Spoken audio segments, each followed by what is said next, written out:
राधे राधे महाराज जी। महाराज जी, सृष्टि की रचना से पहले भी भगवान ही थे, सृष्टि के अंत में भी भगवान ही रहेंगे, तो जब भगवान अपने से अपने आप में खेल रहे हैं तो भगवत प्राप्ति किसको होती है? भ्रम का नाश। किसका प्रश्न? भ्रम का नाश। जैसे अपने को भ्रम हो गया कि मैं मनुष्य हूं, मैं देह हूं, इस भ्रम का नाश हो गया। आत्म तत्व तो जैसा था वैसा ही है, वैसा ही रहेगा। जासु कृपा सब भ्रम मिट जाई, गिरजा सोई कृपालु रघुराई। कृपाल भगवान की आराधना करने से भ्रम का नाश हो जाता है। तो जो मैं तत्व है वो श्री कृष्ण था, श्री कृष्ण है, श्री कृष्ण रहेगा। उसको हम भूल गए। अब आप अपने को बालक समझते हैं, कोई जवान समझता है, कोई बूढ़ा समझता है, कोई स्त्री समझता है, कोई अच्छा समझता है, कोई बुरा समझता है। ये समझ हटा देनी है। साधना से समझ हट जाती है और मैं ब्रह्म स्वरूप हूं, भगवत स्वरूप हूं, ये भाव आ जाता है। समझ रहे हो ना? तो केवल भ्रम का नाश होता है। साधना भ्रम का नाश करती है। भ्रम नष्ट हुआ, जो था वही प्रकाशित हो गया। कोई नया साधना से कोई नया निर्माण थोड़ी हुआ, भ्रम का नाश हो गया। साहिल बहयाल जी। राधा वल्लभ श्री हरिवंश महाराज जी। महाराज जी, आपने एक सत्संग में कहा था कि अपने नाम रूपी धन को व्यर्थ ना गवाएं। मैं ये जानना चाहता हूं कि मैं जो भी नाम जप करता हूं उसके प्रति मेरी कुछ मांगने की तमन्ना नहीं होती। मुझे बनाए रखने के लिए मेरा नाम जब व्यर्थ ना हो, इसके लिए मुझे क्या करना चाहिए महाराज जी? भगवान को अर्पित करना चाहिए, भगवान की बैंक में जमा करना चाहिए। इससे जगत मंगल होगा आपके द्वारा। जैसे आपने कोई कामना नहीं की ना, जैसे हमारी भारतीय बैंक में पैसा आप जमा कर दो और आप उसे ना निकालो और आप अपने नाम से भी डिलीट कर दो, तो वो पूरा हमारे भारत के लिए होगा, वो पूरे भारत के खर्चा के लिए होगा। तो आपका तो वैसे पूरे भारत का पुण्य लग गया। आप खर्चा करते तो आपके ही केवल काम में आता। तो ऐसा ही संत जन करते हैं। जो संत जन है अपने जीवन भर का भजन जगत मंगल के लिए दे देते हैं। भगवान को समर्पित करके सर्वे भवन्तु सुखिना, सर्वे सन्तु निरामया, सर्वे भद्राणि पश्यन्तु मां कश्चित् दुःखभाग् भवेत्। मेरे भजन का फल हो, सब सुखी रहें, सब निरोग रहें, किसी को कोई कष्ट न हो।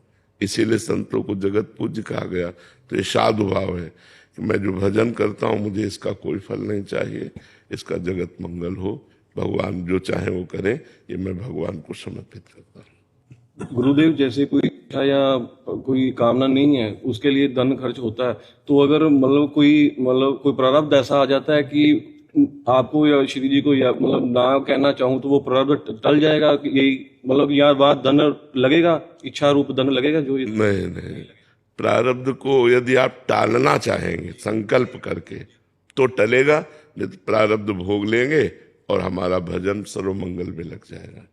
अगर प्रारब्ध को टालना चाहे तो जैसे अपने लोग होते हैं, अपने प्रारब्ध को नहीं टालते, अपने भोगने सब कुछ भोगने के लिए तैयार है। गर्मी सर्दी मान अपमान सब भगवान के लिए सब कुछ सहने के लिए तैयार है। तो शरीर के प्रारब्ध की क्या बात है। लेकिन आपको अधिक दुखी देखा कि आप बहुत दुखी हैं, तो हमारे मन में संकल्प बना कि भगवान आपके दुख को हमें दे दें, तो आपका दुख टल जाएगा। और अगर हम स्वयं ले लेंगे तो हमारा भजन नष्ट नहीं होगा। और अगर हमने भजन के द्वारा नष्ट कर दिया तो भजन फिर जाएगा और आपके प्रारब्ध को नष्ट। ऐसे जगत मंगल होता है। संत महात्माओं के द्वारा जो जगत का हित होता है कि आपने कहा नहीं और हमने कुछ नहीं कहा और आपकी कामना पूर्ति हो गई, ये होता है। आप गए, आपका दुख निवृत्त हो गया। आप अपने भावना से जैसे आओगे तो दुख निवृत्त हो जाएगा। और आपने कुछ कहा नहीं और हमने कुछ कहा नहीं, तो आपका सदा सदा के लिए दुख निवृत्ति का मार्ग खुल जाएगा। निष्काम भाव, भगवान की प्राप्ति का मार्ग। संतों की बड़ी महिमा है, उसका कारण भजन है। वो भजन के प्रताप से जगत मंगल करते रहते हैं। उनके पास वही आ सकता है जिस पर भगवान की विशेष कृपा है। बिनु हरि कृपा मिले नहीं संता, अब मोहि भा भरोसा हनुमंता।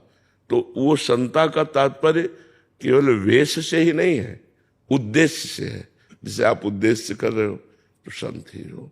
भगवान के चरणारविंद का चिंतन करना, जगत का मंगल होना, किसी से कोई चाह न रखना, यही तो संतों की स्थिति है। तो इस स्थिति को संत कहा गया।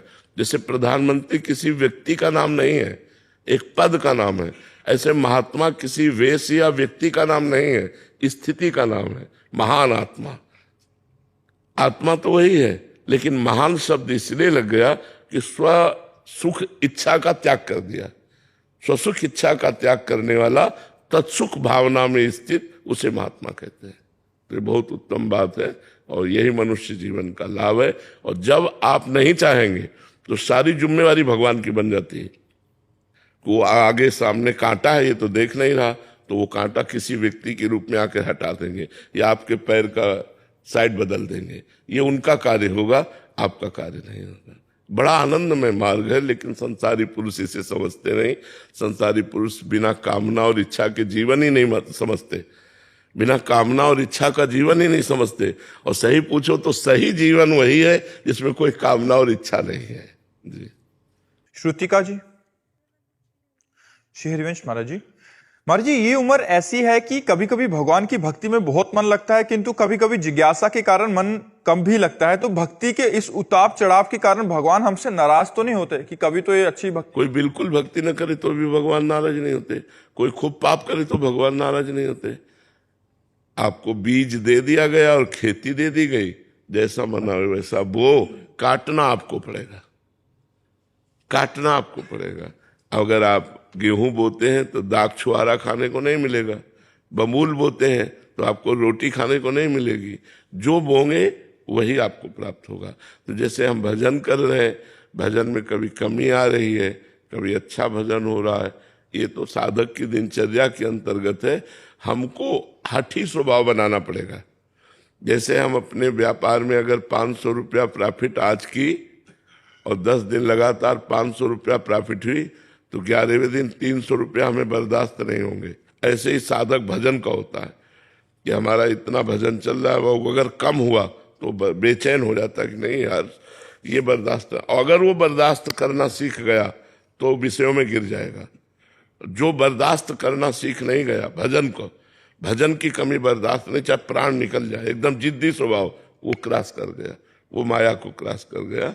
वैसे तो साधक अवस्था में कभी मन, नियम को नहीं तोड़ना, हमारी बात समझना।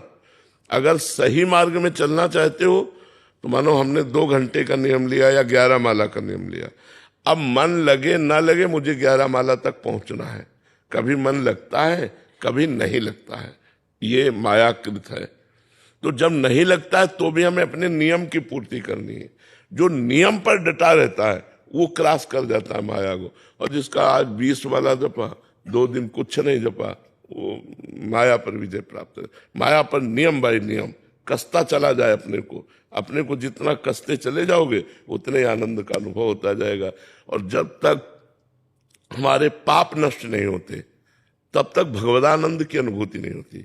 जैसे आप माला जप रहे हो, भजन कर रहे हो, तो आपको अनुभूति नहीं हो रही, तो आप चिंता ना करो, वो प्रोसेस चालू है। नाम आपके पूर्व जन्मों के पापों का नाश कर रहा है। और जहां नाश हुआ, एक वो ऐसा आनंद आता है कि उसकी वाणी से हम वर्णन ही नहीं कर सकते।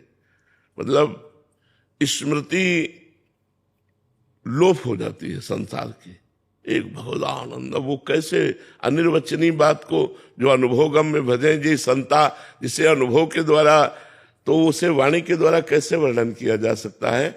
बकाया नियम पूर्वक चलने वाला ही माया पर विजय प्राप्त करता है, ध्यान रख लेना।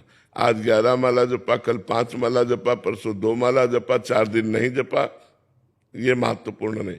11 तो 11, अगर सुबह नहीं जप पाए तो दोपहर के नहीं जप पाए तो शाम के 24 घंटे में अगर 11 का नियम लिया है तो मन लगे ना लगे हम 11 माला क्रॉस करेंगे ही, 11 माला के नीचे नहीं रहेंगे हम। वो साधक, वो उपासक इस मार्ग में सफल होता है। अब जैसे चला कि मैं जो ब्रह्मचर्य रहना है, भ्रष्ट हो गया, फिर वो दांती पीसकर चला कि यार कैसे भ्रष्ट हो गया, कैसे भ्रष्ट हो, फिर चला, फिर भ्रष्ट हो गया, फिर वो चला, 1000 बार चाहे गिरे लेकिन हमें कदम पीछे नहीं टर्न, वो क्रॉस कर जाएगा। जो यार अब तो बार बार गिर ही रहे तो चलो, वो मर गया। हमारी बात अच्छे से समझ लेना है, बहुत बड़ी चढ़ाई है, इसमें अच्छे अच्छे फिसल जाते हैं। तो फिसलना कोई खास बात नहीं, लेकिन फिसल के पड़े रहना ये निंदनीय बात है। हमें तुरंत खड़े होना और चल देना है। परमार्थ पे मान लो कहीं हम लड़खड़ा गए, काम क्रोध आदि पर गिर गए, तो हमें पुनः चलना है। हमको इन शत्रुओं पर विजय प्राप्त करनी है, हमारा दृढ़ निश्चय हो।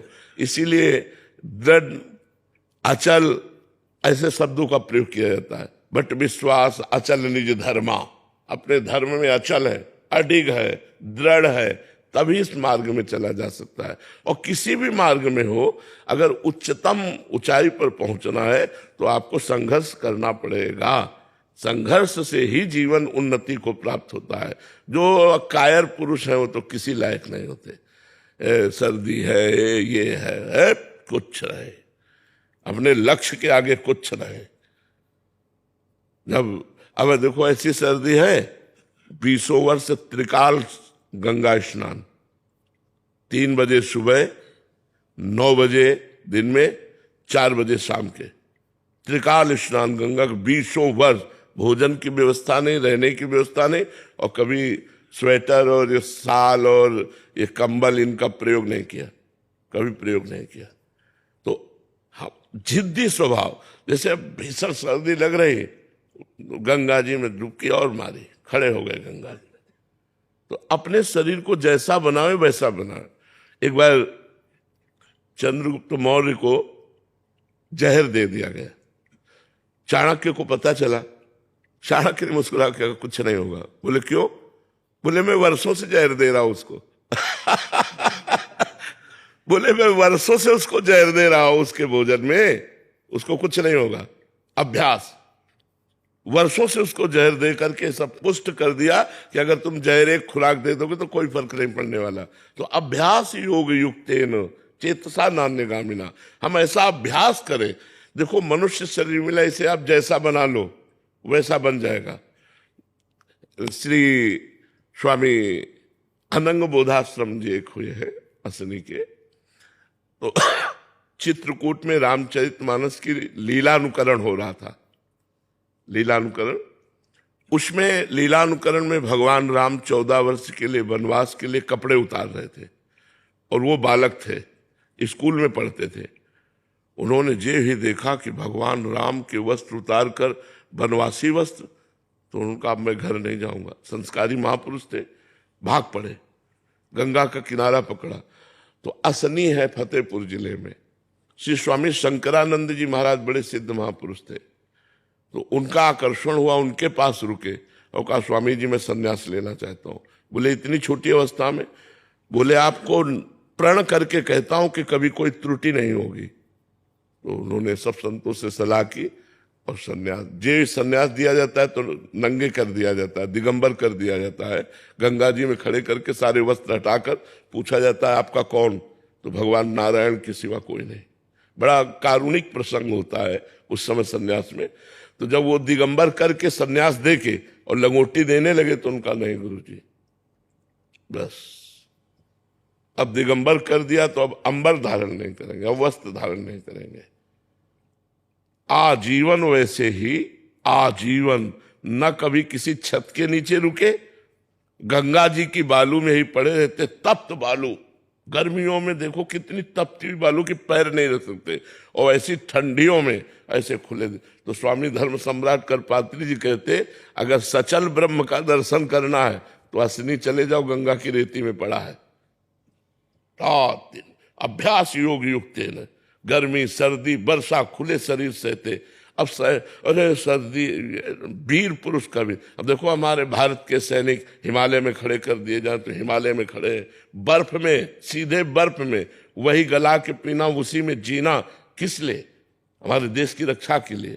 उनका नियम, उनका प्राण, उनकी भावना, उनकी वीरता, हम उसे नमस्कार करते हैं। संत और सैनिक ये दोनों को हम समान देखते हैं, क्योंकि वो भी अपने परिवार से विलग वो भी जगत मंगल के लिए संतजन, और वो भी अपने परिवार से विलग, और देश मंगल के लिए वो प्राणों को बलिदान किए, इसलिए हम दोनों का सम्मान करते हैं, संत और सैनिकों का विशेष, और करना भी चाहिए।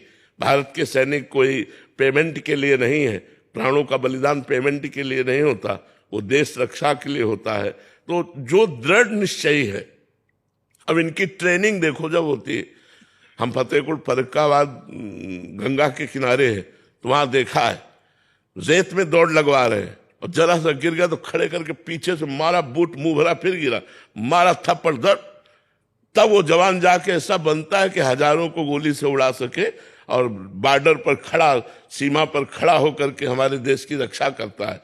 तो ऐसे ही ये भगवत मार्ग है, ये कोई ऐसा नहीं है। तो बिना कसाई के तो बात नहीं बनती, कसना पड़ता है, अपने को कसना पड़ता है, अपने समाज को कसना पड़ता है, तब वो हमारी समाज उन्नतिशील होती है। आज यही चीज गलत हो गई है, आज हमारे बच्चों में कसावट कम हो गई, जो नई पीढ़ी है उसमें कसावट, मनमानी आचरण कर रहे हैं तो गड़बड़ हो गया। अगर कसावट की जाए तो वही महापुरुष बन जाए, कसावट से ही महापुरुष होता है। जिस माता ने हृदय में कठोरता धारण करके अपने बच्चे को कड़े से कड़े शिक्षा और प्रकृति से लड़ना सिखा दिया, वही वीर महापुरुष बन गया। तो ये शरीर मिला है, आप इसे जैसे रख लो वैसे ये रहना सीख जाएगा। तो हमको चाहिए कि परमार्थ के नियमों में हम अपने को खरे उतारने की कोशिश करें, चूक जाए तो फिर उतारने की कोशिश करें। 100 बार चूक जाए तो हम 100 बार पीछे नहीं हटेंगे, हम एक दिन क्रॉस कर जाएंगे, ऐसा पुरुष निकल जाता है माया से। विक्रम सिंह जी अलीगढ़ से। श्री हरिवंश महाराज जी। महाराज जी, मन भक्ति में लगता है परंतु सांसारिक मोह माया में मन भटक सा जाता है महाराज जी, इसे वहां भटके ना, इसके लिए अभी लगता नहीं है, जब लग जाएगा ना तो भटकता नहीं है, और जब तक भटकता है तब तक लगता नहीं। अभी ऐसा लगता है कि लगता है, लेकिन अभी लगा नहीं है। जब लग जाएगा ना तो हटाओगे तो नहीं हटेगा। अभ्यास योग युक्तेन चेतसा नान्यगामिना पुरुषम शाश्वतम दिव्यम, दिव्यम शाश्वतम पुरुषम, जो दिव्य परम पुरुष परमात्मा है उसका प्राप्ति केवल चिंतन मात्र से। बार बार संसार में जाते हुए मन को हटाकर भगवान में लगाओ, अभ्यास करो। ऐसे थोड़ी लग जाएगा भक्ति में, और जब लग जाता है तब हटता नहीं है। अभी लगा नहीं है ना, तो इसलिए भटकता है। विषयों में सुख बुद्धि है, संसार में प्रियता है, इसलिए संसार और विषयों की तरफ जाता है, और जब लग जाएगा तब नहीं हटेगा। फिर आप हटाएंगे ना कि यार चलो बात कर लेते हैं, नहीं करना हमें बात, नहीं, राधा राधा राधा, वो अपने आप जब लग जाएगा तब हटेगा नहीं। तो अभ्यास करो, ऐसा अभ्यास करो। कभी भगवान की लीला कथा सुनो, कभी भगवान की लीला कथा पढ़ो, कभी नाम कीर्तन करो, कभी नाम जप करो, कभी संतों का सत्संग सुनो। इस अभ्यास से जब हम बार बार भागवतिक बातें सुनेंगे, भागवतिक बातें कहेंगे, भागवतिक बातें चिंतन करेंगे, तो हमारा मन धीरे धीरे लग जाएगा। और जब मन लग गया फिर तो निहाल हो गया, फिर जीवन मुक्त हो गया। फिर क्या कहना, सारी लड़ाई इसी बात की तो है कि मन भगवान में लग जाए। मन भगवान में, जैसा विषय में लगता है वैसा भगवान में लग जाए, वो मुक्त पुरुष हो गया, वो दिव्य पुरुष हो गया।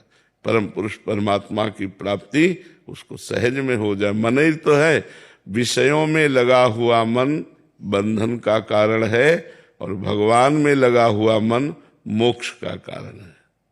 तो इसलिए मन को बार बार लगाओ। ये लड़ाई है, हारो नहीं। बार बार हमको युद्ध करना पड़ेगा। कभी काम आ रहा है, कभी क्रोध आ रहा है, कभी मोह आ रहा है, कभी लोभ आ रहा है, कभी अहंकार आ रहा है, कभी ईर्ष्या द्वेष आ रहा है। सबको नाम जप के बल से प्रकट हुए विवेक के द्वारा हम काटते रहते हैं।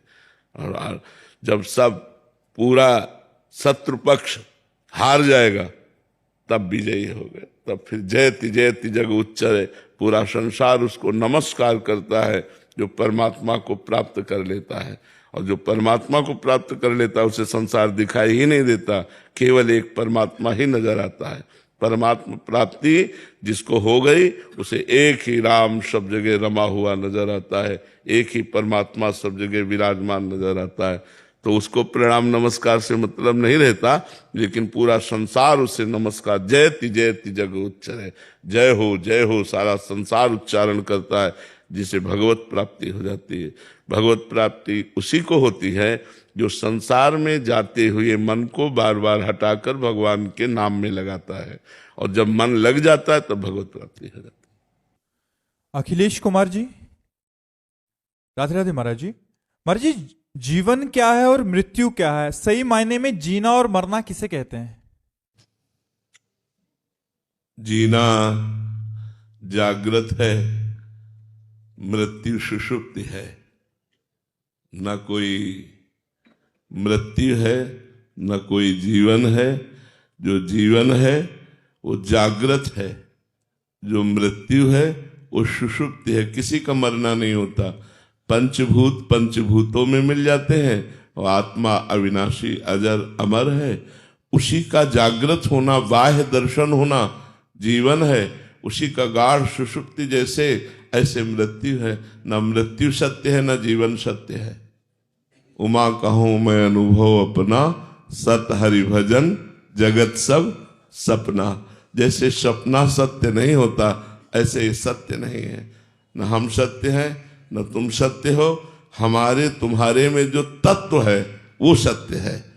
जो हमारे और आप में तत्व विराजमान है, आत्म तत्व, वो सत्य है। हमारी तुम्हारी चेष्टाएं, हमारा तुम्हारा रूप, हमारी तुम्हारी विचार, ये सब असत्य है। सत्य एक परमात्मा है। जीवन जागृत है, मृत्यु एक गाढ़ सुषुप्ति है। न किसी का मरना है न किसी का जीना है, क्योंकि जो तत्व है वो अविनाशी है, वो अमर है। जो भ्रम है वही जीवन लगता है। ये भ्रम है। मैं पुरुष हूं मैं स्त्री हूं, ये भ्रम है। न मैं पुरुष हूं न मैं स्त्री हूं, निर्विकार आत्म तत्व हूं। ये कहाँ अनुभव हो रहा है? इसी भ्रम को मिटाने के लिए मनुष्य जीवन मिला है। खूब नाम जप करो, अच्छे आचरण करो, दूसरों को सुख पहुंचाओ, सत्संग सुनो, शास्त्र स्वाध्याय करो, तुम्हारा मंगल हो जाएगा। न जीवन है न मृत्यु है, एक ये भ्रम है, स्वप्न है। समझ पा रहे हो कैसे? एक बार महाराज जनक जी ने देखा स्वप्न में कि एक बहुत गरीब आदमी हो गए। इतने गरीब हो गए कि खाने को नहीं है। उन्होंने भिक्षा मांगी तो भिक्षा में कुछ चावल दाल मिले। तो एक मिट्टी के पात्र में चावल दाल पका रहे थे। वो पकने वाले ही थे कि दो सांड लड़ते हुए आए और सब बिखर गया। तो इतने भूख से व्याकुल थे कि ये क्या, और आंख खुल गई तो देखा राजमहल की सुंदर सैया पर सो रहे। तो उनका ये सत्य कि वो सत्य। सभा में आकर के बड़े बड़े ज्ञानी वृद्ध महापुरुष रहते थे। पूछा यह सत्य कि वह सत्य। अब कैसे पता चले कि यह का आपका तात्पर्य क्या है और वह का तात्पर्य क्या है? तो कोई सही उत्तर न दे पाया। एक दिन बालकों के साथ अष्टावक्र जी खेल रहे थे और उनके पिता को राजा जनक जी ने जितने विद्वान थे सबसे पूछा और उत्तर न मिलने पर सबको नजर कैद कर दिया कि जब तक उत्तर नहीं मिलेगा कोई भी विद्वान अपने घर नहीं जा सकता। तो बड़ी प्रवीणता थी अष्टावक्र जी में। तो बालकों ने खेल खेल में कहा यदि इतने ही प्रवीण हो तो अपने पिता को जनक की नजर कैद से छुड़वा लो। तो मां के पास गए और उनका आज तक आपने बताया नहीं कि हमारे पिता जनक की नजर कैद में है, मैं अभी जाता हूं। तो उनका बेटा पति तो गए ही और तुम भी, हमारे पास कौन रह जाएगा? उन्होंने कहा मां मैं समस्त विद्वानों को एक क्षण में छुड़वा दूंगा। अष्टावक्र जी गए तो सभा में जो ही पहुंचे तो अष्ट जगह से टेढ़े थे तो चाल तो बड़ी, तो सब हंस पड़े। तो उन्होंने जाते ही कहा, जनक की सभा में हमने सुना था ज्ञानी है, लेकिन यहां तो हमें कोई ज्ञानी दिखाई नहीं दे रहा। तो जनक जी ने कहा, आप सभा को ऐसे कैसे संबोधन कर सकते हैं कि यहां कोई ज्ञानी नहीं? बोले, आप लोग पहले हमें बताओ, हंसे क्यों? बोले, आपको 8 जगह से टेढ़ा देखकर। तो बोले, आत्मा को देखने वाला ज्ञानी और शरीर और हड्डियों को देखने वाला ज्ञानी। बोल जनक, तेरा प्रश्न क्या है? अष्टावक्र जी गुरु हैं जनक जी के। जनक जी ने कहा, ये सत्य कि वो सत्य? तो सीधे एक शब्द में उत्तर दिया, ना ये सत्य और ना वो सत्य। जो जागृत है वो तुम्हारी स्वप्नावस्था में असत्य हो गया, और जब जागृत में आए तो स्वप्नावस्था असत्य हो गई। इसलिए न जागृत सत्य न स्वप्न सत्य, उमा कहूं मैं अनुभव अपना, सत हरि भजन जगत सब सपना। भगवान का चिंतन, आत्मचिंतन, ब्रह्म चिंतन, यही सत्य है। और न जीवन सत्य है न मृत्यु सत्य है, क्योंकि मृत्यु किसी की होती नहीं। किसकी होती है? पंचभूत पृथ्वी तत्व, पृथ्वी तत्व में जल तत्व, जल तत्व में अग्नि तत्व, अग्नि तत्व में वायु तत्व, वायु तत्व में आकाश तत्व, आकाश तत्व में आत्मा अजर अमर। तो मृत्यु किसकी हुई? जीवन आंख मूंदते मूंदते 40 वर्ष हो गए, 50 वर्ष हो गए, निकल गए, गया जीवन। कब हमारा शरीर छूट जाए पता नहीं। क्या कर पाए? क्या सत्य को जान पाए? क्या परमात्मा प्राप्ति कर पाए? अगर ये नहीं कर पाए तो जीवन व्यर्थ गया। स्वाप्निक जीवन व्यतीत किया भोगों में, भोगों का भोग भोगते हुए स्वाप्निक जीवन व्यतीत किया। सत्य थोड़ी, सत्य तो भगवान का चिंतन, परमात्मा का चिंतन है। समझ पा रहे हो आप? अंकित सिंह जी नोएडा से। राधे राधे महाराज जी। महाराज जी, आज के समय में आत्मबोध कैसे करें? आज का समय हो चाहे कल का समय हो, पद्धति तो पद्धति ही है। गुरु चरणों में जाकर के साष्टांग दंडवत करके गुरु जी के चरणों का आश्रय लेकर उनको परब्रह्म परमात्मा स्वरूप साक्षात समझकर उनके उपदेशों को सुने और उनके द्वारा दिए हुए नाम मंत्र का जप करे, तो गुरु प्रसाद से ज्ञान होता है। ध्यान मूलम गुरु मूर्ति, पूजा मूलम गुरु पदम, मंत्र मूलम गुरु वाक्यम, मोक्ष मूलम गुरु कृपा। जब गुरुदेव करुणा करते हैं तब ब्रह्म बोध होता है, तब आत्मबोध होता है। तो गुरुदेव के चरणों का आश्रय प्रथम। द्वितीय विवेक, जो सत असत का निर्णय करता है उसकी प्राप्ति, वो भी सत्संग से ही होती है। बिन सत्संग विवेक न होई, राम कृपा बिन सुलभ न सोई। बिना भगवान की कृपा के सत्संग नहीं मिलता, और बिना सत्संग की कृपा के विवेक नहीं होता, और बिना विवेक के मोह अंधकार का नाश नहीं होता। होए विवेक मोह ब्रह्म भागा। तीसरा, लोक परलोक के भोगों से वैराग्य। चौथा, इंद्रिय निग्रह। पांचवा, मनोनिग्रह। छठवां, तितिक्षा। सातवां, श्रद्धा। गुरु और संत के वाक्यों पर यथावत विश्वास कर लेना। और समाधान, आठवां, बिल्कुल चित्त का परमात्म चिंतन में समाहित होना। मुमुक्षुता, मैं मुक्त हो जाऊं। ये लक्षण जिसके अंदर हो वो ज्ञान को प्राप्त कर सकता है। गुरु की शरण में होकर ये लक्षण अपने हृदय में जो धारण करे वो आत्मबोध को प्राप्त हो सकता है। हरेंद्र सिंह जी महाराष्ट्र से। राधे राधे महाराज जी। महाराज जी, भक्ति के मार्ग पर चलने के बाद भी अहंकार और इच्छाएं मन में क्यों बनी रहती हैं, यहां तक कि क्योंकि संत चरण रज का सेवन नहीं हुआ। अगर गुरु चरणों का सेवन नहीं हुआ, संत चरणों का सेवन नहीं हुआ, तो अहंकार का नाश नहीं होगा। रहो गणित तत्तपसा न याति न चेज्या न निरूपणाद गृहाद्वा न छंदसा नैव जलाग्नि सूर्यो बिना महत्पाद रजोभिषेकम। ये जो मैं तुम्हें आत्मबोध का उपदेश कर रहा हूं हे रहुगण, ये तपस्या के द्वारा, सूर्य चंद्र अग्नि गृहस्थ धर्म की उपासना के द्वारा नहीं समझा जा सकता। बिना महापुरुषों की चरण रज का सेवन किए इस तत्व का अनुभव नहीं हो सकता। तो जो अहंकार है वो महापुरुषों की आज्ञा पे चलने पे नष्ट होता है। जब हम किसी महापुरुष की आज्ञा पे चलते हैं तो साधना का अहंकार नहीं होता। ऐसा लगता है गुरुदेव की कृपा से भजन हो रहा है, गुरुदेव की कृपा से ब्रह्मचर्य है, गुरुदेव की कृपा से तपस्या हो रही है। वहां कृपा दिखाई देती है, अहंकार नहीं। और जो मनमानी आचरण करता है तो वो सिद्ध हो ही नहीं सकता है, और तभी उसमें ये दोष बना रहता है, अहंकार। और जो दोष है वो पाखंड है, उसमें बिन विवेक वैराग्य भक्ति बिनु सत्य नए को मानो, भगवत विमुख कपट चतुराई सो पाखंड नहीं जानो। यदि विवेक नहीं, वैराग्य नहीं, भक्ति नहीं, और अगर अहंकार है, कामादि दोष है, तो पाखंड ही है, वो भक्ति नहीं है, वो दंभ है। और ये बिना महापुरुषों की चरण रज का सेवन किए ये दोष नष्ट नहीं होते।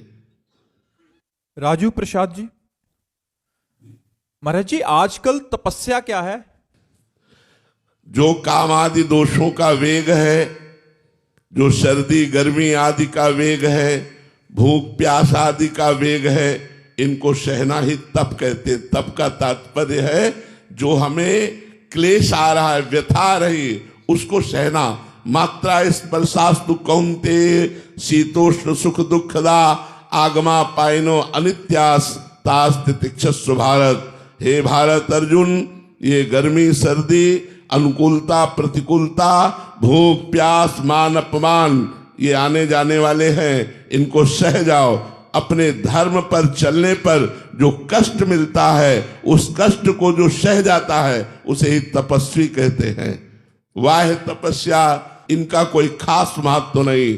खास महत्व है अंतर में जब हम चलते हैं भजन के लिए, तो काम आदि का जो वेग आता है, उन वेगों को सह लेना। यम ही न व्यथ्यन्ते ते पुरुषम पुरुषर्षभ सम दुखा सुखाधीरम स्व अमृतत्वाय कल्पते। जो आई हुई व्यथा को, क्लेश को, अशांति को सह जाता है और व्यथित नहीं होता, अशांत नहीं होता, वो परम पद अमृत पद का अधिकारी होता है। तो तपस्या का तात्पर्य है अपने धर्म का पालन करने पर जो हमें आंतरिक कष्ट मिले, बाह्य कष्ट मिले, बिना रुके, बिना थके, बिना उदास हुए उस पर चलते रहना, यही तपस्या है।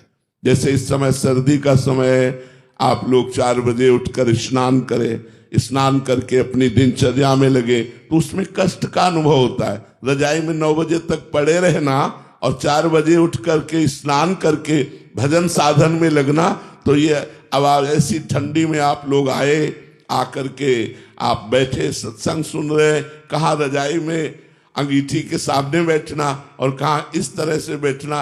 अपने धर्म का पालन करने में जो हमें कष्टानुभूति होती है, बिना उदास और खिन्न हुए उसे सह जाना ही तपस्या कहते हैं। तपस्या का फल क्या है महाराज जी?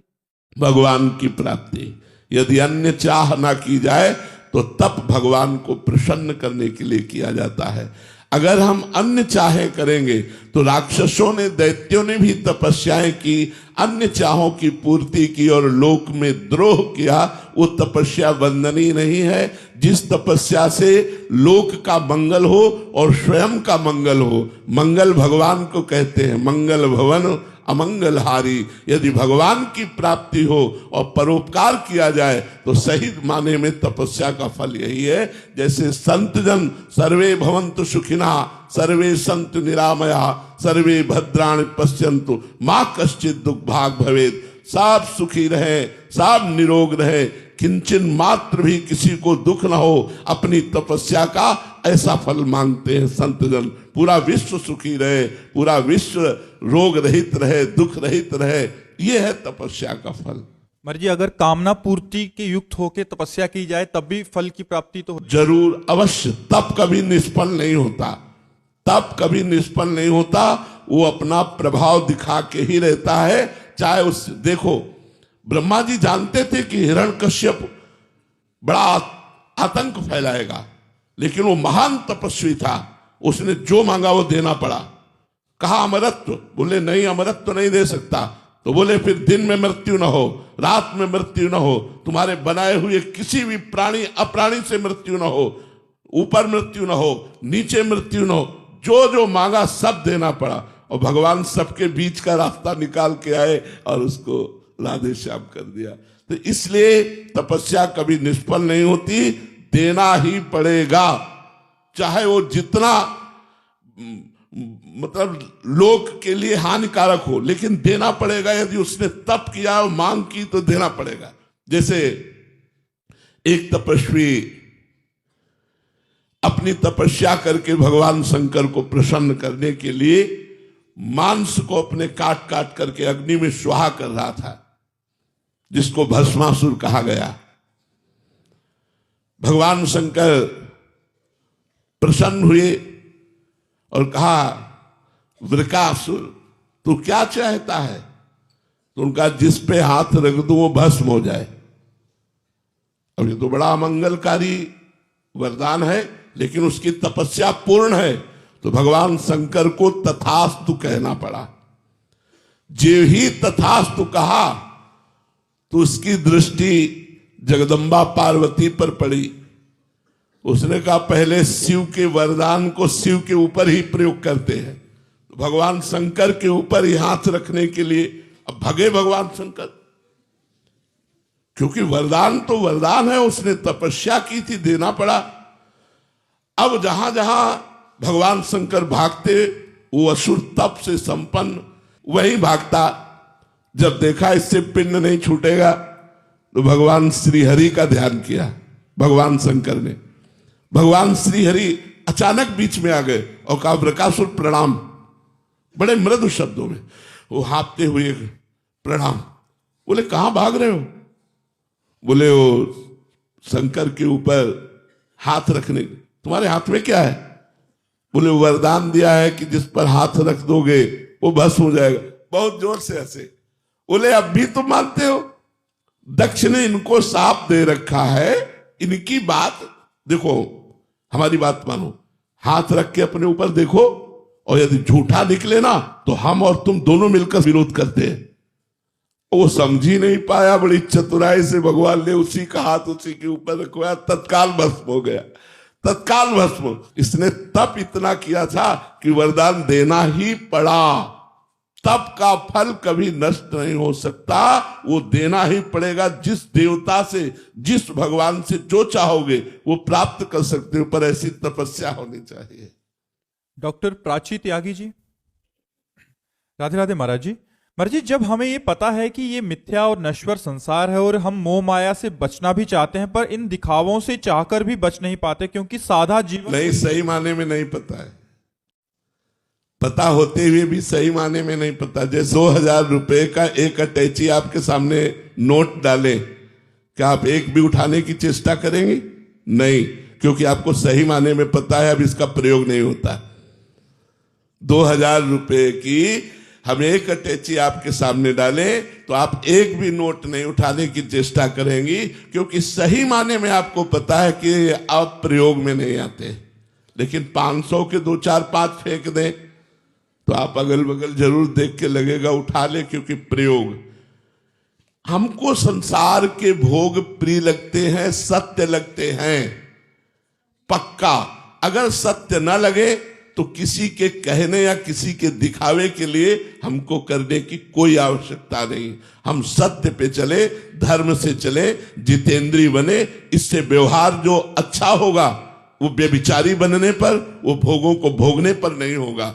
अगर एक आदमी सुधरना शुरू कर दे तो हमारी समाज सुधर जाए। तुम सुधरो, हम सुधरे और सुधरे, धीरे धीरे सुधर जाए। दिखावे की जरूरत नहीं है, दिखावे की जरूरत नहीं है। जैसे ये लगता है कि संसार में सब असत्य है, तो एक पक्ष और है, अन्वय और व्यतिरेक। अन्वय माने नहीं, व्यतिरेक है, वो नहीं है, अन्वय व्यतिरेक।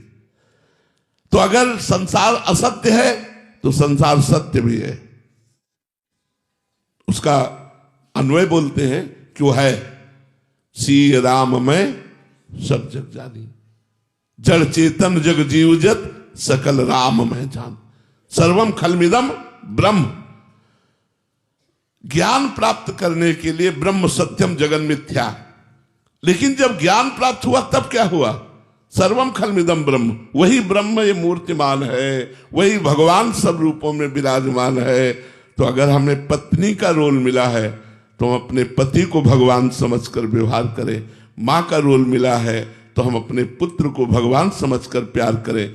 जो जो हमें स्वांग मिला है इस जगत नाटक पर हम वो अच्छी तरह से स्वांग करें तो भगवान सत्य है और हर समय है, तो इनमें भी है, हम में भी है, तो हम असत्य का विस्मरण करके सत्य में स्थित हो जाएंगे। और अगर भगवान को नहीं देखा तो फिर स्वांग करने पर भी फंस जाएंगे, माया है इसमें फंस जाएंगे। चाहे जितना बचा के स्वांग करो इसमें फंसी जाओगे। और भगवान को साक्षी करके, भगवान को सर्वत्र देखते हुए जो व्यवहार करोगे वो मुक्त हो जाओगे, कभी नहीं बंधोगे। तो हमें लगता है कि हम स्वांग भी करें तो सत्य को लेकर करें, परमात्मा को लेकर करें। परमात्मा ही सास ससुर में, परमात्मा ही पुत्र में, परमात्मा ही पति में। अब करो स्वांग, खूब सेवा करो, भगवत प्राप्ति हो जाएगी। इसी से भगवत प्राप्ति हो जाएगी। और अगर परमात्मा की भावना से विहीन, तब तो फंसी जाओगे, चाहे जितना चतुर हो। इस माया में इतनी बड़ी सामर्थ्य है। शिव विरंचिका मोहई को है बपुरान, अस जिए जान भजी मायापति भगवान। बड़े बड़े ब्रह्म ज्ञानियों को मोहित कर ले, औरों की तो बात जाने दो। ज्ञानी नाम अपी चेतांश देवी भगवती हिसा बलादा कृष्ण मोहाय महामाया प्रेक्षती। बड़े बड़े ज्ञानियों के चित्त का अपहरण करके बलात् अपने में आकर्षण कर ले, उसका नाम माया है। तो हम माया में स्वांग प्रभु को लेकर करेंगे तो निकल जाएंगे, और प्रभु को छोड़ देंगे, प्रभु का स्मरण छोड़ देंगे तो फंस जाएंगे। ये बहुत दलदल है। दलदल में स्वयं निकलने की संभावना नहीं रहती, क्योंकि जितना निकलने की कोशिश करो उतना धंसते जाएंगे। अगर निकला हुआ पुरुष हाथ पकड़ के निकाल रहा है तो निकल जाएंगे। तो निकले हुए हैं परमात्मा और गुरुदेव। गुरुदेव की शरण में होकर भगवान को साक्षी करके सर्वत्र देखते हुए व्यवहार किया जाए तो माया में रहते हुए भी वो मायातीत है, त्रिगुणातीत है, कालातीत है, जीवन मुक्त है। उमेश चंद्र भारद्वाज जी, राधे राधे महाराज जी। महाराज जी, आपके चरणों में कोटि कोटि प्रणाम। गुरुदेव, आपने जीवन भर संघर्ष करके कठोर साधना की, 8-10 दिन भूखे भी रहे, जब भोजन नहीं मिलता था, गंगा जल भी पीते थे, बालू भी खाने को मिला। महाराज जी, आपकी ऐसी कठिन तपस्या को सुन के और देख के आत्मा काम जाती है, और लगता है कि हम जैसे तो बिल्कुल भी उस कोटि की तपस्या कर ही नहीं सकते। महाराज जी, ऐसे में उपासना और भजन मार्ग कैसे पुष्ट होगा? हाँ, डिब्बा में कोई पावर नहीं होता, लेकिन इंजन से ज्यादा सवारी डिब्बा घसीटता है ट्रेन का। देखा ना, डिब्बे में 100 लोग बैठे हो सकते हैं और इंजन में 2 ही लोग बैठे हो सकते हैं, लेकिन इंजन का ठीक कनेक्शन डिब्बा से है। डिब्बा का ठीक कनेक्शन इंजन से है। तो जिस स्टेशन पर इंजन पहुंचता है वहीं डिब्बा पहुंच जाता है ना। इंजन बनाने में और डिब्बा बनाने में बड़ा अंतराय है।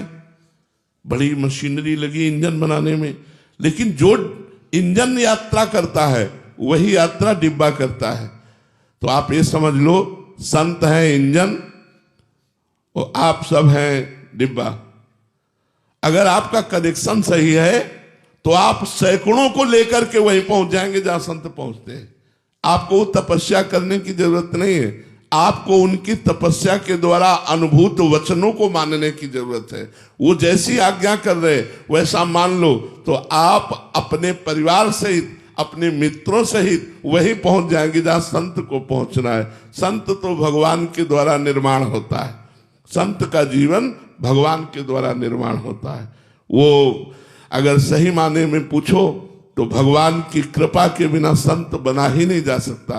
वो भगवान कसते हैं सैकड़ों का कल्याण करने के लिए, लोक का कल्याण करने के लिए एक संत तैयार कर देते हैं, करोड़ों का कल्याण कर लेता है, असंख्यों का कल्याण कर देता है।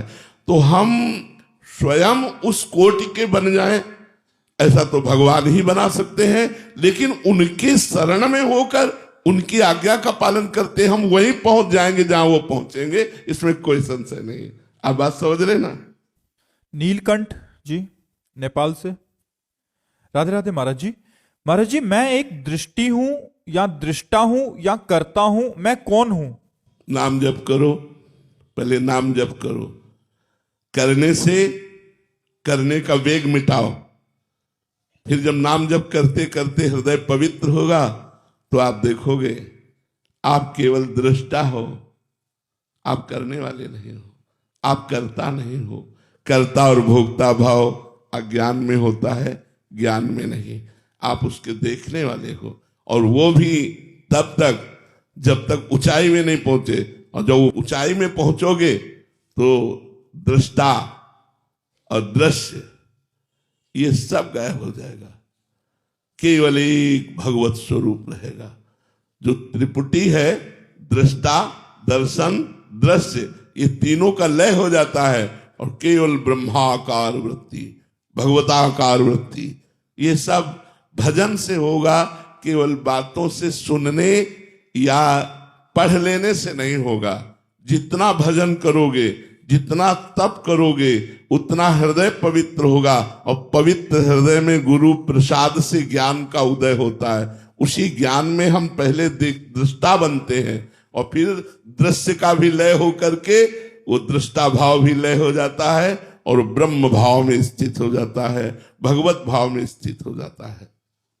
कार्तिक जी हैदराबाद से। राधे राधे महाराज जी। महाराज जी, जब जब आप श्री जी का या उनकी लीलाओं का स्मरण करते हैं तब वह लीला आपके सामने सजीव रूप में प्रकट हो जाती है।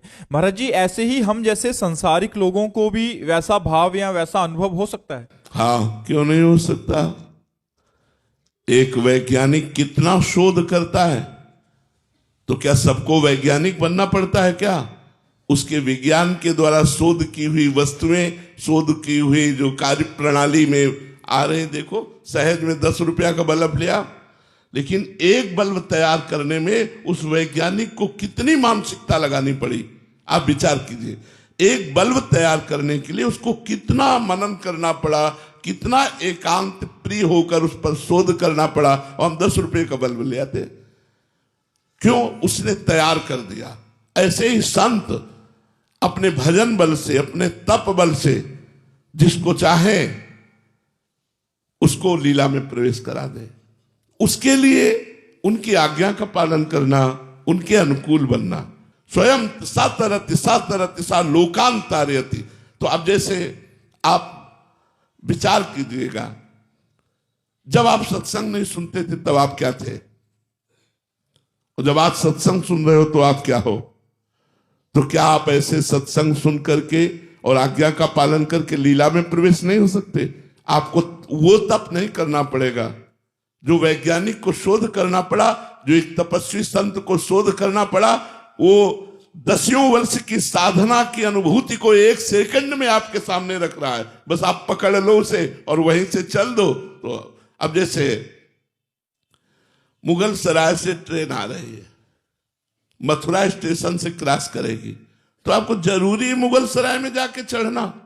अपने मथुरा स्टेशन में चढ़ो। ऐसे ही हम लोग पूरी जीवन यात्रा करके आए कष्ट वाली, तो आपको जरूरी थोड़ी हो कष्ट यात्रा करो। आप यहीं वृंदावन से बैठो हमारे साथ, तो श्री जी के पास चलो। बैठना क्या होगा? नाम जप, वाणी का पाठ, ठाकुर जी की सेवा, परोपकार की भावना, अपवित्र गंदे आचरणों का त्याग, अपवित्र भोजन का त्याग, अपवित्र पेय का त्याग, अपवित्र विचारों का त्याग। आप हमारे साथ हो तो जहां हम हैं वहीं आप हो, और जहां हमारी स्थिति है वहीं आपकी स्थिति हो जाएगी। पर आपको वैसा करना पड़ेगा। अगर आप गंदे आचरण करेंगे, मनमानी आचरण करेंगे, भगवान नाम जप नहीं करेंगे, भजन नहीं करेंगे, संतों की प्रति भावना नहीं रखेंगे, तो आप कैसे परमार्थ पर चल पाएंगे? तो आपको वो कष्ट नहीं सहना। भगवान अपने संतों को इसीलिए तैयार करते हो, रात दिन भजन करते हैं जगत मंगल के लिए।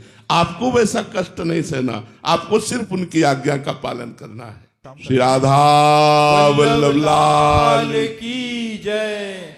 अर्पित रंका जी। राधे राधे महाराज जी। महाराज जी, महाराज जी आप कह रहे हैं कि आप टीवी सीरियल में महाखलनायकों के रोल किए हैं महाराज जी। ये दुर्योधन बने हैं, कंस बने हैं, रावण बने हैं महाराज जी। बट वास्तविक जीवन में, अपने जीवन में बिल्कुल विपरीत हूं। अपने धर्म के लिए हमेशा लोगों को प्रेरित करता हूं और अपने बच्चों को भी यही संस्कार देता हूं कि धर्म पे मार्ग पे चलें। महाराज जी, आप कह रहे हैं कि आपका एक सवाल है कि अभी जैसे कार्य तो बहुत अच्छे जैसे मिला और उसमें बहुत ही सफलता भी मिली, बट जो फिर अगले कार्य के मिलने के बीच की यात्रा होती है कि नया रोल मिले, नया वो मिले, वो बड़ा कठिन हो जाता है, उसमें मन विचलित हो जाता है और भविष्य और बच्चों की चिंता से मन नकारात्मक विचार नाम आने लग जप, जाता है। अगर उस समय आप भगवान का नाम जप कीजिए, जो खाली समय है, तो उससे आपको बहुत बल मिलेगा, क्योंकि विश्वात्मा भगवान ने बिना किसी के सहयोग के अकेले संपूर्ण सृष्टि प्रकट की और उसका पालन पोषण कर रही है। आपका तो एक बहुत छोटी सी मांग है, जो भी मांग है बहुत छोटी सी मांग है।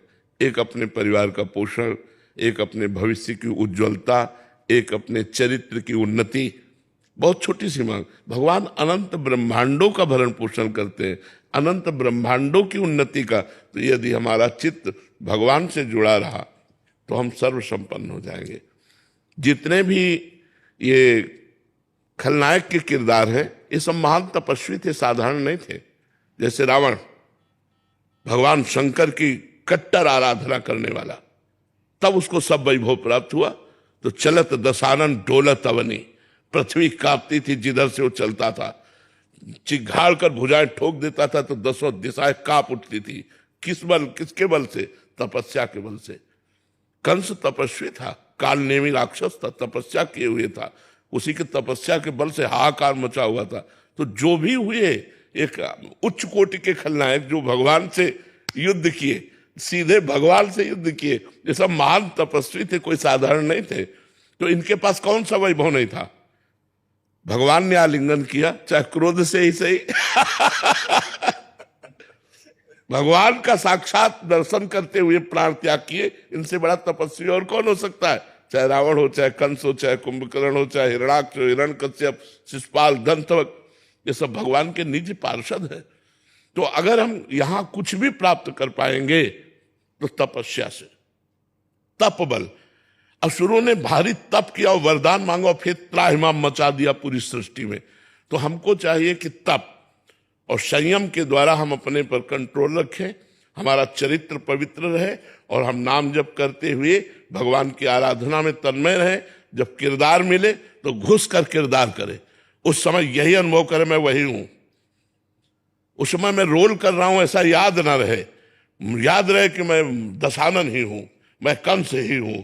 और बिल्कुल वही किरदार का मतलब होता है उसी में घुस जाए, उसी रोल में घुस जाए। जैसे आपको जो रोल मिला है और उस समय जब आप अपने स्वरूप में आएंगे, उसी भाव में आएंगे, तो झलकने लगेगा। वो लोगों की चित्त वृत्ति का आकर्षण करके, वाह यार क्या किरदार किया, क्या रोल किया। और जब आप रोल करेंगे तो केवल रोल रहेगा, और जब आप घुस कर करेंगे उसी में तो वो स्वरूप रहेगा कि उसी आवेश में एकदम आ गए, उसी आवेश में एकदम। तो वो आवेश आने के लिए तपस्या चाहिए। और जी जैसे दुर्योधन का रोल कर रहे हैं तो वैसा स्वभाव तो नहीं उतरने लग जाएगा? जैसे नहीं, जनरल में नहीं उतरेगा, जनरल में नहीं उतरेगा। उस समय हम जिस समय अपना मुकुट धारण करते हैं और वेश धारण करते हैं, उस समय वो स्वभाव, उस समय स्वभाव में बिल्कुल वही। और जब वो पोशाक उतर गई तो वो शांत स्वरूप अपने दिनचर्या। यही तो रोल का प्रभाव होता है कि वो रोल कर रहा है एकदम निगेटिव और घर में एकदम पॉजिटिव। हाँ, बोल रहे हैं विपरीत स्वभाव है। हाँ, वही मतलब। मैं सुंदरकांड का पाठ करता हूँ, कहीं पर भी बहुत सुंदरकांड का पाठ करता हूँ। और मैंने जीवन में कभी मांसाहार या कोई नशे का सेवन नहीं किया।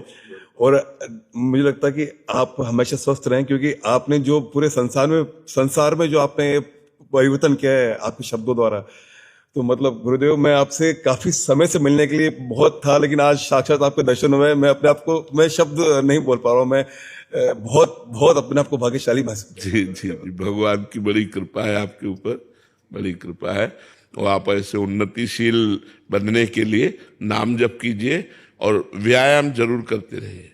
व्यायाम जरूर, शरीर पुष्ट है, स्वस्थ है, और नाम जप से मन स्वस्थ रहेगा और व्यायाम से शरीर स्वस्थ रहेगा। और सात्विक आहार, चिंता मत कीजिए। विश्व का भरण पोषण करने वाले भगवान अपने जनों की रक्षा करते हैं, वो सब व्यवस्था करते हैं।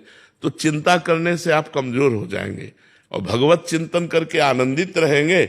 भगवान जाहि विधि राखे राम ताहि विधि रहिए।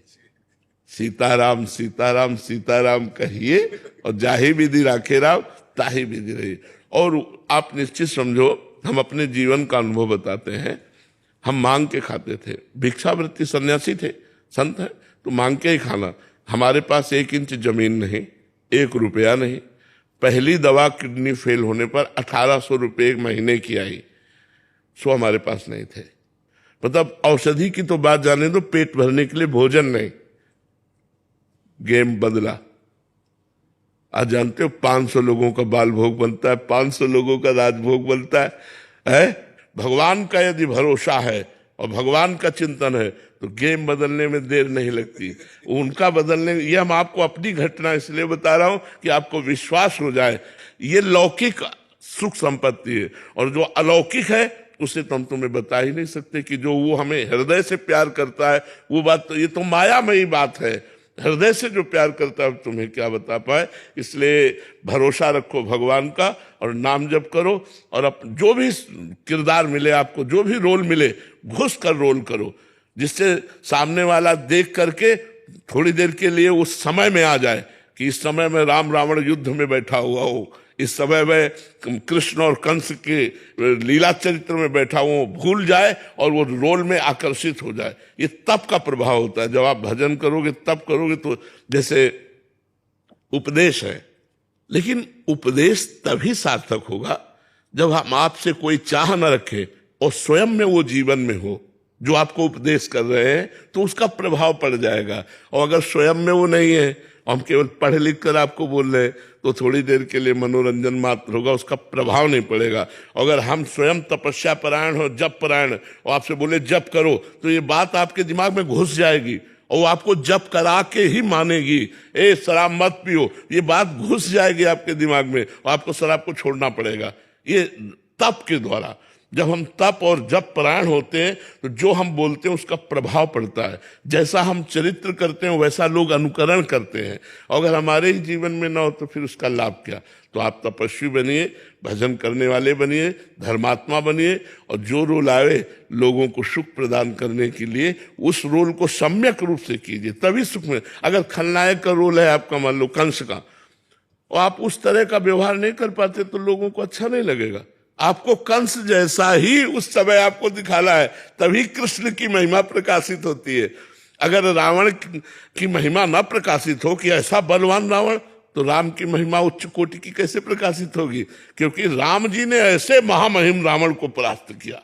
तो हमें जो देखो, जब रामचरित की आरती होगी, रामचरितमानस की, तो रावण की भी आरती होती है, क्योंकि पक्ष तो वो भी है ना, राम और रावण।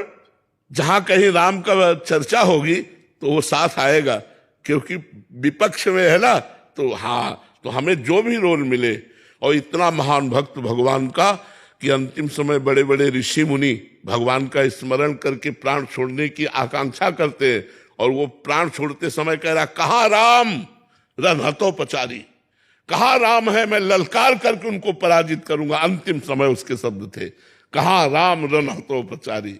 भगवान का स्मरण करते हुए वो भगवान में लीन हो जाता है। तो इसलिए जो भी रोल मिले खूब अच्छे से करो, नाम जप करो। महाराज जी, मैं गुरु दीक्षा लेकर श्री विद्या की साधना करता हूँ, और माता त्रिपुर सुंदरी का मैं जप करता हूँ। महाराज जी, मैं सकाम संकल्प लेकर अनुष्ठान करता हूँ, लेकिन कार्य सिद्ध होते नहीं है, लेकिन मन में दुख नहीं होता है। 2 घंटे के बाद फिर मन से वही भक्ति में, उसी में लग जाता हूँ फिर से मैं। देखो, सकाम अनुष्ठान जब तक सांगोपांग पूरा नहीं होगा तब तक सिद्ध नहीं होता। सांगोपांग पूरा, जिस पवित्रता से, जिस नियमावली से, जितने मंत्रों का जितना पाठ पूरा अनुष्ठान हो, तब देवी शक्ति इच्छा की पूर्ति करती है। तो सांगोपांग अनुष्ठान करो पवित्रता पूर्वक, जैसा निर्वाह शास्त्रों में वर्णन किया गया। तो माता जी जो कामना करे वो पूर्ण करती हैं। एक वीडियो महाराज जी का सुन रहे थे, उसमें महाराज जी कह रहे थे कि अगर आपकी इच्छा पूर्ति नहीं होती है तो भगवान की बहुत बड़ी कृपा है आपके ऊपर, आपको वो मिलेगा जो सोच नहीं सकते। हाँ, ये साधना करता रहे, साधना करता रहे। तो बहुत से भक्त कहने कि ठाकुर जो लाडली जो को तो विवाही ना भयो, तो जैसे हम उन्हें प्रमाण दें कि गर्भ संहिता है, स्कंद पुराण है, ब्रह्म वैवर्त पुराण है, आदि बरहा पुराण है, तो बोले जब इनको प्रमाण इन शास्त्रन में दयो भयो है और हम गुरुदेव की मुखारविंद से और अन्य संतों की वाणी से सुने कि ठाकुर जी और राधा कृष्ण में तो भेद नहीं, वो दोनों एक हैं, फिर उन्हें विवाह क्यों करो? देखो, हमारे प्रिया प्रीतम एक स्वरूप होकर के भी दो हैं, इसलिए विवाह हुआ, और दो होकर के भी एक है, इसलिए उनका वर्णन नहीं हो सकता। श्री हरिवंश सुरीत सुनाऊं, श्यामा श्याम एक संगाऊं, छिने कबहु न अंतर होई, प्राण सु एक देह है दोई। देह दो होने के कारण विवाह हुआ, समझ रहे ना? और प्राण सु एक अनिर्वचनीय इसलिए कि उनकी महिमा पूर्ण रूप से गाई नहीं जा सकती, क्योंकि दोनों प्रेम स्वरूप है। प्रेम के खिलौना दो खेलत हैं प्रेम खेल। अब ये विद्वान और बड़े बड़े मनीषी जन भी जिनकी महिमा को नहीं जानते, उन प्रिया प्रीतम की इस एकांतिक प्रेम केली को, जिससे विवाह है, वन विहार है, सैया विहार है, रस विहार, इसको तो सहचरियां जानती हैं, दूसरा कोई जानता ही नहीं। जो रसिक महापुरुष जन है वो जानते। भगवत रसिक रसिक की बातें रसिक बिना को समझ सके ना। इसलिए सबके क्यों का उत्तर नहीं दिया जाता, मौन हो जाया जाता है, क्योंकि हमारे घर की चीज है। घर की बात उसी को बताई जाती है जो घर का होता है। जो आन द्वार के मोह न जानत, जो अन्य उपासना में भी रत है, वो हमारे प्रिया प्रीतम के प्रेम रस को नहीं जानते हैं। ये गुप्त एकांतिक प्रेम रस है। ये बच्चे बोल नहीं सकता, ना समझ सकते भी, मतलब उसको समझ नहीं है भूख क्या है, प्यास क्या है, शिव बॉडी कुछ नहीं पता। तो भगवान ईश्वर ने मतलब ऐसा कहते हैं कि बच्चे भगवान का रूप है, तो ईश्वर ने इतना कष्ट क्यों दिया इनको? क्योंकि ये आज बच्चा है तो बहुत पुराना ना, शरीर तो नया धारण किए, लेकिन भगवान का पुराना अंश है। पूर्व में कोई ऐसे पाप बन गए जिसका परिणाम हम भोग। जैसे आप समझिए जीवों के साथ कैसा बर्ताव किया जाता है। आज आप देख रहे ना, पशुओं को जिंदा भूना जाता है, काटा जाता है, उबाला जाता है। अब जब ये नया जन्म धारण करेंगे तो इनके अंग प्रत्यंगों की हानि, स्मृति की हानि, सुख की हानि होगी ना। तब हम प्रश्न करें तो पीछे के क्षेत्र को हमें ना जानने के कारण आज हम भगवान पर दोषारोपण कर सकते हैं कि बच्चे तो भगवान का स्वरूप ऐसा क्यों। लेकिन ये आज बच्चा नहीं है, ये बहुत पुराना जीव है, इसको नए शरीर में रखा गया है, तो पुराने कर्मों का भोग भोगना पड़ता है। जैसे कोई पैदा होते ही बच्चे की 500 शुगर है, ये सब क्या है? पूर्व पाप का परिणाम उसे भोगना पड़ता है, जीव को भोगना पड़ता है।